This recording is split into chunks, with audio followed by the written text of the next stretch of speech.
ورحمۃ اللہ وبرکاتہ۔ عزیزان، بہت خوش نصیب ہیں ہم کہ آج جس کا ذکر کر رہے ہیں وہ اور کوئی نہیں، وہ ہمارے حاضر امام ہیں، وہ ہمارے زندہ امام ہیں جو پردے غیبت میں رہ کر بھی اپنے چاہنے والوں کے لیے ہر وقت، ہر لمحہ، ہمیشہ کے لیے ہر لمحہ ان کے ساتھ ہے۔ عزیزان، بہت سارے سوالات آتے ہیں کہ ہم امام وقت سے کیسے ملاقات کریں، کس طرح سے توسل کریں اور کس طرح سے امام کے منتظر بنیں، کس طرح سے امام کا انتظار کریں۔ دیکھیے، سب سے پہلے یہ بتاتی چلوں، بہت سارے علماء مجتہدین دین نے بھی یہ بتایا ہے کہ امام وقت سے ملاقات کے لیے، ان کو اپنی جانب متوجہ کرنے کے لیے سب سے بہترین اگر ایک توسل بتایا جائے، سب سے بہترین توسل ہے وہ ہے کہ زیادہ سے زیادہ درود پڑھا کریں، یعنی کہ جتنا ہو سکے آپ صلوات پڑھتے رہے، جتنا ہو سکے آپ درود پڑھتے رہے۔ دیکھیے، درود کیا ہے؟ یہ سلامتی کی دعا ہے۔ درود کیا ہے؟ رحمت والی دعا ہے۔ یعنی کہ آپ اگر جب درود پڑھتے ہیں نا، یعنی کہ آپ محمد و آل محمد پر درود پڑھ رہے ہیں، ان پر سلام بھیج رہے ہیں، اگر آپ بار بار یہ سلسلہ اگر جاری ساری رکھیں گے تو دیکھنا انشاءاللہ، بے شک انشاءاللہ، جس کو آپ پکار رہے ہیں، جس کو آپ بار بار سلام کر رہے ہیں، تو ایسے ممکن کیسے نہیں ہوگا کہ وہ آپ کو جواب سلام نہ دے، کیونکہ جواب سلام واجب ہے۔ تو عزیزان، یہ ایک توسل ہے، یہ ایک بتانا چاہوں گی کہ جتنا ہو سکے امام زمانہ پر درود پڑھے۔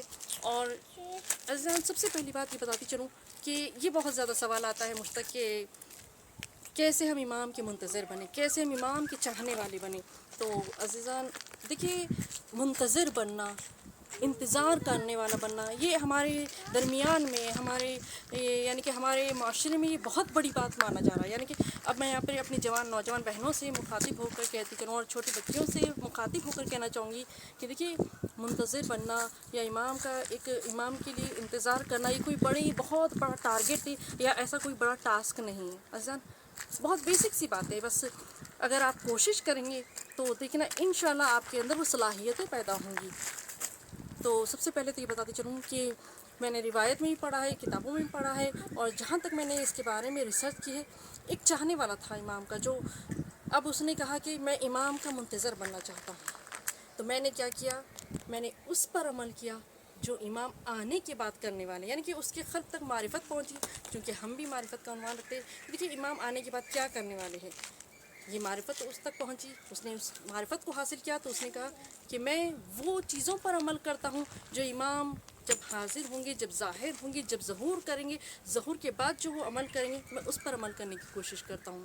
جیسے کہ وہ کہتا ہے کہ میں ایک صلح پسند بننا چاہتا ہوں، یعنی کہ میں مومن میں صلح کرواتا ہوں، مومنوں کے درمیان جہاں کہیں بھی نا اتفاقی ہو جائے، جہاں کہیں بھی ایسا کچھ مجھے مسئلہ پیش آتا ہے تو میں ان میں صلح کراتا ہوں، کہ امام کو سب سے زیادہ یہ پسند ہے کہ مومن صلح پسند ہو، اور امام بھی آنے کے بعد یہی عمل کریں گے، یعنی کہ وہ صلح کروائیں گے۔ صلح پسند ہونا چاہیے، مومن کی پہچان کیا ہے کہ صلح پسند ہو۔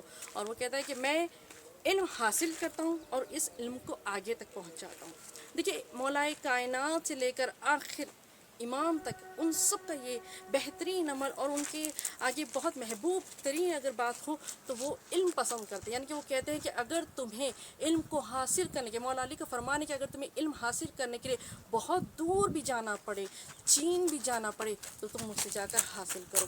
تو عزیزان، ہمارے اندر بس یہ چھوٹی چھوٹی بیسک سی باتیں ہیں، علم کو پسند کرے، علم کو حاصل کرے، علم کو پھیلائے، صلح پسند برے، اور صبر کو اختیار کرے۔ اور عزیزان، ایسی چھوٹی چھوٹی چیزیں جس کو آپ اگر اپنی زندگی میں اختیار کریں گے تو بے شک آپ امام کے قریب ہوں گے۔ تو انشاءاللہ ہم اس پر آگے بھی گفتگو کریں گے۔ وعلیکم السلام ورحمۃ اللہ وبرکاتہ۔